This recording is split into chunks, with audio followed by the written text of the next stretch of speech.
Hello, all of you Vainglorious, wonderful people. This is the Rhino, and I'm about to find out if it'll off-road.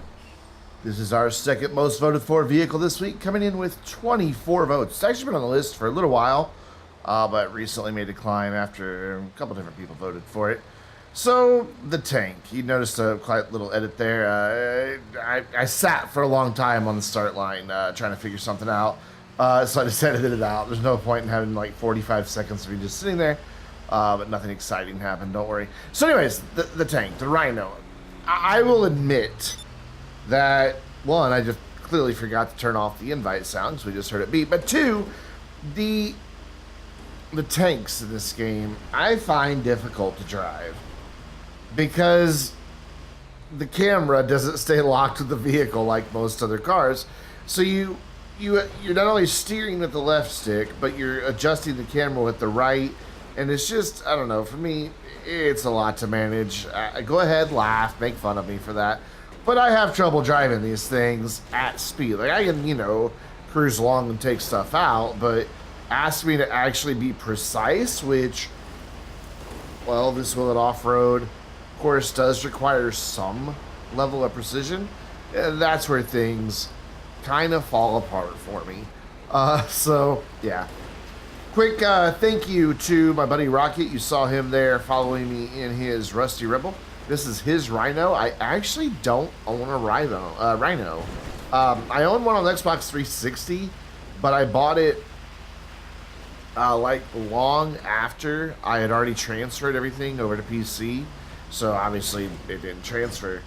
And then I've just never bought one on PC. I've never seen the need for it.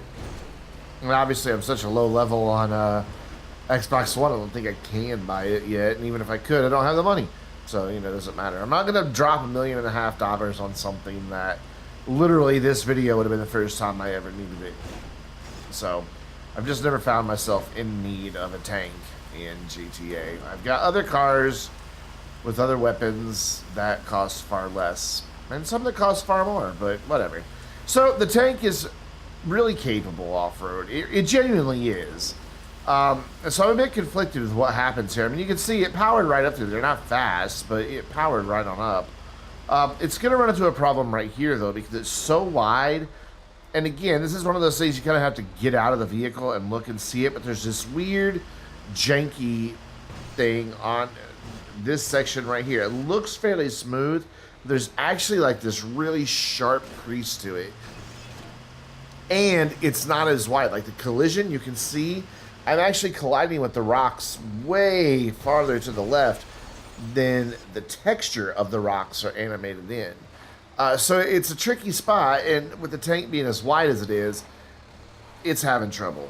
And the reason I say I'm conflicted is because I know, like, way over there to the left, if I were to go up to that slope, I'm pointing with my finger at my screen, you can't see it, but way over to that left, if I were to climb that slope over there, I know the tank could do it. I've seen the tank do stuff like that.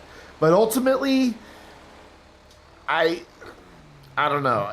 Ultimately, I don't think we're going to get very far because of this little path. I was torn. Should I go up an alternate path? But then I thought, no, I can't do that because then that skews the times. And that's what we really compare of which one off-road's better than the other. Tried going really far to the left, and that just, again, didn't work because then I had half the tracks hanging off the side of the hill. And I kept at it. I mean, we're well past my normal rule of try 3 times and then call it a DNF.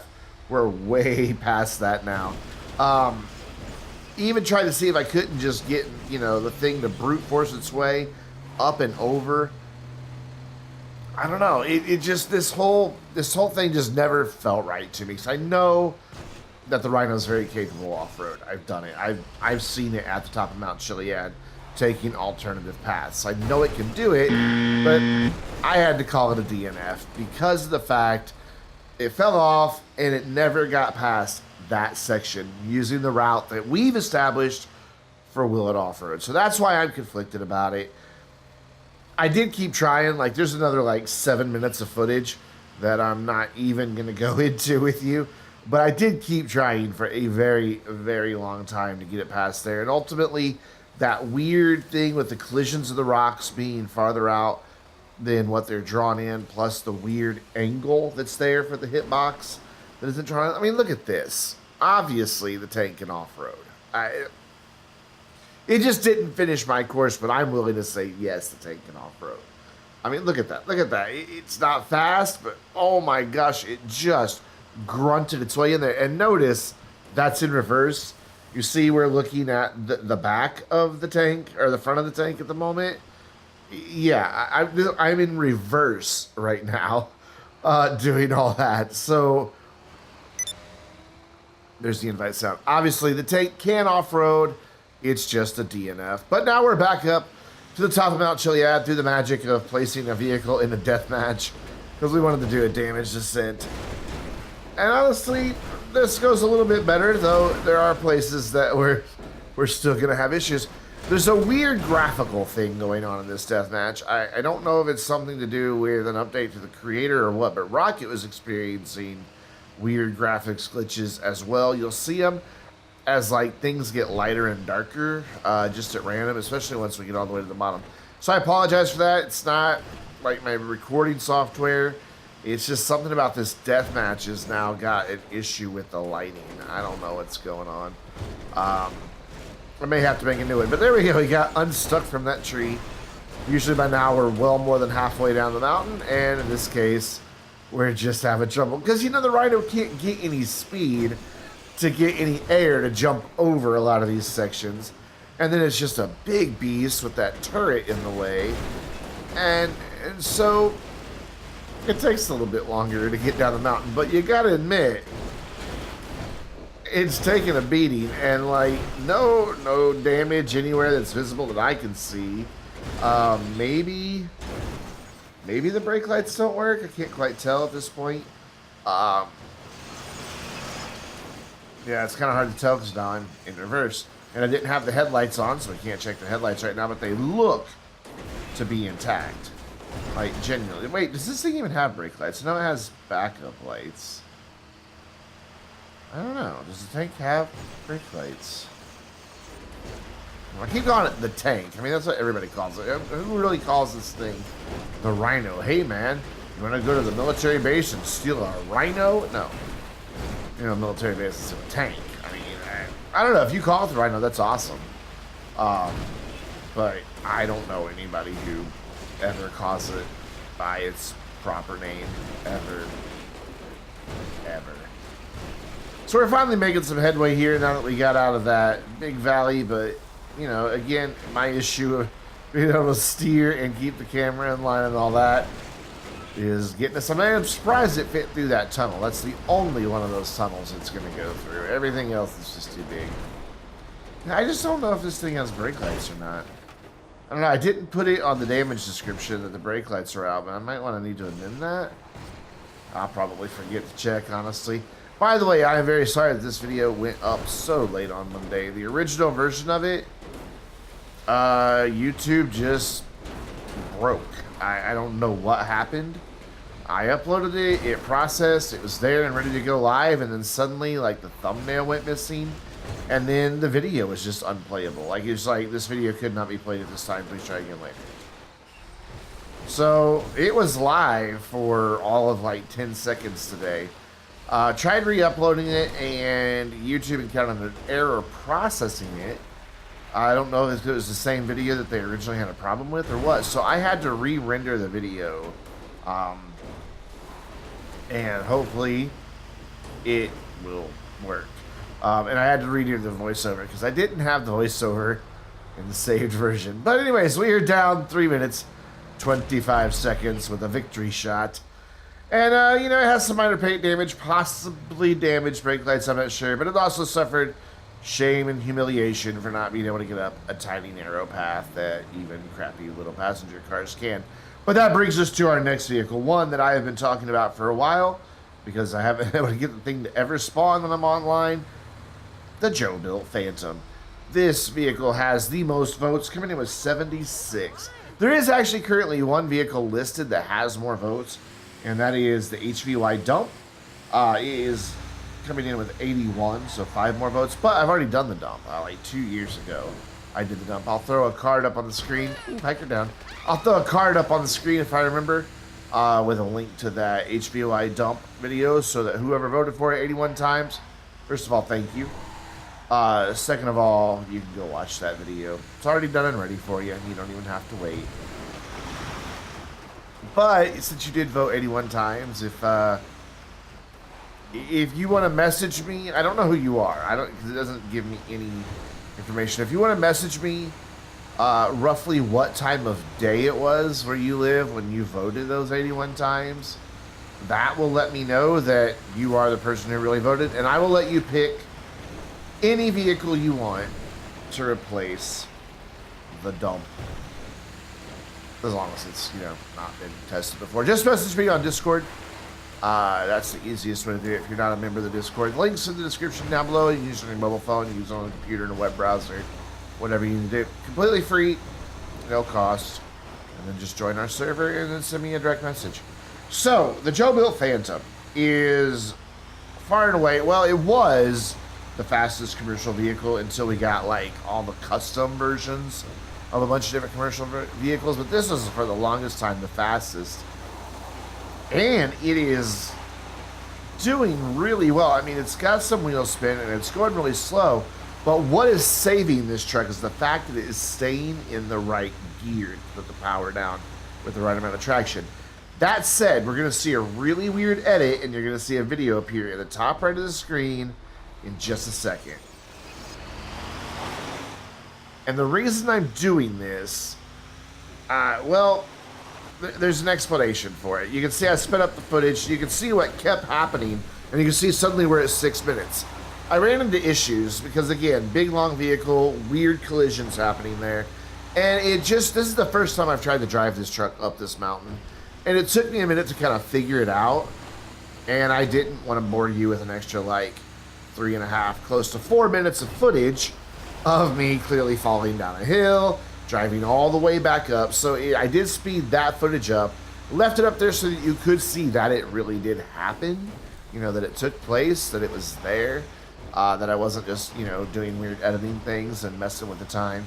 But the Phantom is still facing some hurdles here. As you can see, there's several areas where just the length of the truck becomes an issue. It's got the grunt. That's not a problem ever. But it did suffer some damage when it fell off the hill. If you were looking up at the top right corner, when it fell, the left front wheel is bent and the left rear, that farthest back section, is really bent. And I think that's impacting its ability to get traction and steering a little bit. But I kept going at it because I'm convinced this truck can make it to the top of the mountain. If it got this far, I can figure out a way to get it around everything else. And so those left rear wheels aren't locked up. Since they are still spinning, I can figure this out. I don't know that they're getting grip though, so it does make it a bit more challenging. And truthfully, you can see this truck's beat up. But truthfully, having those bent wheels is probably slowing it down just a bit. And they're probably going to be what causes a few problems, well, on the controlled descent that we're going to take a look at in a little bit. But you can see with that video that's gone now at the top right, I did indeed get it all the way through. I didn't cut anything out. I didn't play with the times. I just didn't feel the need to leave it all in and commentate over it all. So, big tight turn, big long truck. Thankfully, I can back up a little bit and then just kind of power away at it and just kind of drag it along. Oh, you can hear it just scraping along the mountain, but made it. It got through. And that's the impressive thing about this truck, is it's just got so much low-end power, and it just stays in the right gear to keep putting that power down. It's unlike a lot of vehicles. We've talked a lot about a lot of cars, that's even passenger cars, that struggle on the mountain because they just won't stay in a low gear. They want to upshift. And then, of course, the power band's gone. Oh, this is going to be one of the best hiker takeouts. Keep your eye on the one on the left. Actually, no, it's the one on the right. Yeah. Went tumbling all the way down the mountain. Yeah, I think that's one of my best hiker takeouts in a long time. Of course, I get a 1 level for it, but cops don't pull up here on a 1 star, so it's not a big deal. So, I mean, look at this thing go. I mean, it's slow and steady, but it keeps going. Every once in a while, it runs into just a little bit of a problem. But for the most part, it's effortless. It just goes. Be interesting to see if it can pull like a flatbed trailer or something. Though the trailer probably wouldn't make it because of all the tight turns. That would be sad. I thought about trying to attempt this turn, then realized that's just going to cause the thing to spin and probably plummet off the mountain. So I abandoned that really quick as soon as I realized that was going to happen. We're going to go down a little bit out of that flat section just right there ahead of us and turn around and try to climb up that way. Listen to those brakes working over time. Yeah, get used to that sound for the controlled descent. It's going to be fun. So, trying to turn this big beast around so that we can get going back up. And I'm just going to gun it. I think it'll be fine. I don't foresee any issues whatsoever. And indeed, there were none. Because we are finally up to the top of Mount Chiliad. 10 minutes, 56 seconds. Will the Phantom off-road? Yes, it did it. I am very surprised. By the way, this is only the second commercial vehicle to actually make it to the top of Mount Chiliad. The other was the Benson that did it in 5 minutes and 7 seconds, but it has the benefit of all-wheel drive. So yeah, the front wheels are turning and helping drag it up the mountain, where this is completely rear-wheel drive. And man, the control descent just starts off bad. High-centered. I was worried that that gas tank that's stuck on would pop and explode the whole thing. I don't even know if that's possible on these. But I was worried about it nonetheless. But I don't want to get too much speed going off of here because, well, first of all, I nearly went off a cliff over here. Yeah, that's bad. But secondly, there's not a whole lot of landing space down there to catch me in this big, huge truck. So I didn't want a lot of speed and just bounce off the side and fall down the mountain. I really wanted to see what this thing was like in a controlled descent. Right now I'm high-centered, so I'm being really careful. As soon as I start moving, I stop. Realized I wasn't going to make that right-hand turn, so chose to go left on purpose, just to keep control. And then we're going to back up until I can turn around. I know this has been like the most unconventional Will It Off-Road test that there's ever been, with the way I've edited it, with what's going on. But you know what? I was impressed that this truck made it. Like, genuinely impressed that this truck made it to the top. So I wanted to give it an opportunity to prove what it could really do. So I took it serious. Maybe a little too serious, because I stopped there. Because I am worried, because I don't want to lock up the brakes. I never want to use the handbrake at all, because then I'll lose my steering. And if I do that in a big heavy truck like this, well, I'm done for. So I'm using just the regular brakes, and there you go. You can hear them just protesting the whole way down. And they really are not adequate to slow this thing down. I'm gaining speed. I mean, listen to those engine revs. Yeah, it was definitely a pucker moment getting this thing off of this mountain. It was very, very, very stressful driving this down, because I wanted it to get down without incident. And, well, we'll see. But it's just so freaking big. There you go. Managed to stop and saved it for that corner. This little corner here is not a big deal, but we are going to come up to that one corner where we had to drag it along a mountain, but we're not going to have that mountain to bounce off of because, well, there's nothing on the other side. Really close call right there. Look at that. Yeah, at that moment, I'm like, no, no, no, no, no, no, no. I was driving because it just would not slow down, and it wasn't turning quick enough. I really thought it was done for, but here we go. This is one heck of a tight turn to get this big truck down. And if I get it wrong, there's a cliff. So let's see. Trying to go as far to the right as possible so that I have room to do like a 3-point turn and not have it immediately stuck alongside the left there. Oh, that front end came perilously close. Perilously? I always say that word wrong. Shut up, LJT. Nobody wants to talk to you. You're gonna just try to drag it around the side there. Oh, just barely. I'm gonna try it out in the uneven section, and it goes thud, just like you'd expect a big heavy truck to. Doesn't have the grace and poise of some of the sports cars and off-road vehicles, because it's neither of those things. First big jump sliding way down, because I know I'm gonna pick up a lot of speed as soon as I land. And I was right. And I didn't want to have too much speed, because again, giant cliff. Want to keep this as controlled as possible. Though I think this is becoming one of the longest controlled descents in the history of this series. That's okay.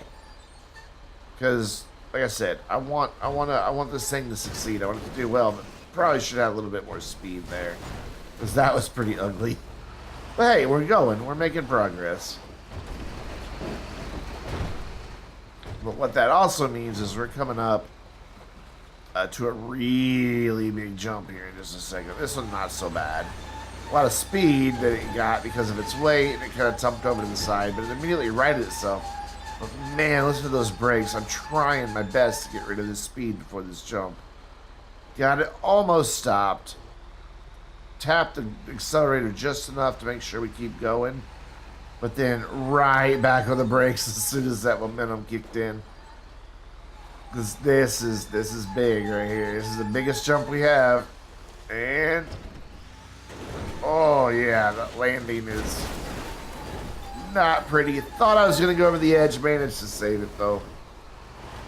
Tell you, this whole way down, I was just like, my heart was racing. I was like short of breath. I'm like, come on, this thing cannot fail. I have to deliver. I have to get this truck down without a major crash. I mean, it's taken some beating on this downhill run, but not too bad. Nice turn there, but I had a little too much speed, got a little overzealous, and completely missed a turn. It just wouldn't turn in. So we took a little bit of a shortcut. Whatever. If you won't tell, I won't either. I think that's how that works. So, by the way, as we're nearing the bottom, you can tell now it's going to make it down with that instant. I discovered that you cannot pick this truck up. Now, the trailer that's being towed by it, yes, but the truck itself, no. You cannot pick this truck up with a cargo bomb. Maybe if it were upside down or something like that, but nowhere on the back by the trailer attachment, nowhere on the sleeper cab, nowhere on the hood, nowhere could I ever get the cargo bomb hook to attach. But we are down in 6 minutes, 15 seconds. And the reason I say that is because we now have to do a damage descent. I really just wanted to have a cargo bomb carried to the top so I didn't have to drive it back up there. I actually spent more time looking for a cargo bomb and trying to get it to attach than it would have taken me just to drive back up. So this is going to be a really quick one here because, well, remember, this is a stolen vehicle. I can't put armor on this. So I think you already know where this is going to go. Yeah. DNF on the damage descent, total loss. What's really sad is because of where I respawned, I couldn't just jump right back down to it to go get like good footage for the outro because I had no way to get down there. So we just have to see me running up the side of the mountain like an idiot, stranded. What makes this even worse is I forgot that I had my spawn on last location, so the next time I play GTA after this, the next time I played GTA after this, I was still stranded on the side of the mountain. Gotta go ahead and put some money in the bank just in case I die. I don't want to lose any more money. Guys, that's going to do it for this Will It Off-Road video. Don't forget to go vote for the vehicles that you want to see featured in the next Will It Off-Road. And until next time, I'm Brandon, currently stranded on the side of Mount Chiliad, reminding you to stay vainglorious.